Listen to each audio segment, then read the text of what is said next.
मायग्रेनचा त्रास आहे. तो मायग्रेन का होतो? स्ट्रेस वाढल्यामुळे होतो. स्ट्रेस वाढल्यामुळे शरीरात हीट वाढते. ओके, तर स्ट्रेस कमी करणारा आणि हीट कमी करणारे 2 उपाय मी आज तुम्हाला सांगणार आहे. त्यातील एक उपाय आहे सब्जा. हा बेस्ट ऑप्शन आहे हीट कमी करण्यासाठी. तुम्हाला आता या सीझन मध्ये सब्जा तुमच्या शरीरात वाढणारी जी उष्णता आहे ती कमी करण्यासाठी आपल्याला हेल्प करणार आहे. पाण्यात टाकायचं आहे सब्जा आणि दिवसभर ते पाणी तुम्हाला प्यायचं आहे. म्हणजे फास्ट हीट शरीरातली कमी होते. दुसरा आहे स्ट्रेस.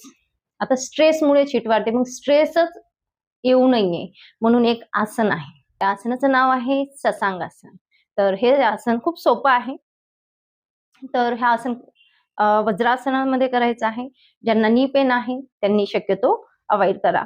सोपं आसन आहे ससांगासन. ससांगासनामध्ये आपल्याला आपल्या डोक्याचा भाग हा खालच्या बाजूने असणार आहे, ज्यामुळे आपला ब्लड सप्लाय, ऑक्सिजनचा सप्लाय ब्रेनच्या दिशेने होणार आहे, ज्यामुळे आपला स्ट्रेस लेवल कमी होणार आहे. प्लस हॅपी थॉट सिक्रेशन वाला जो डोपामाइन आहे हा आपला सेंटर पॉइंट तो प्रेस होणार आहे, ज्यामुळे आपला मायग्रेन बरा होण्यासाठी आपल्याला खूप मदत होणार आहे.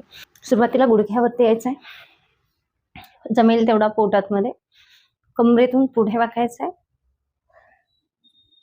सहज डोक्याचा सेंटर पॉइंट फ्लोरला टच करायचा. तुम्हाला जर हे जमत नसेल तर सोप्या पद्धतीने सांगते, हात बाजूने ठेवा, डोक्याचा सेंटर पॉइंट टच. यामध्ये कमीत कमी 1 मिनिट, जास्तीत जास्त 2 मिनिट सुरुवातीचा अभ्यास. अशा पद्धतीने तुम्हाला हा आसन होल्ड करायचा आहे ना सोपा? तर चला, आपला मायग्रेन बरा करण्यासाठी हे 2 उपाय तुम्हाला करायचे आहे आणि मायग्रेनचे जे काही त्रास आहे त्यापासून स्वतःची सुटका करून घ्यायची आहे. चला, नमस्कार.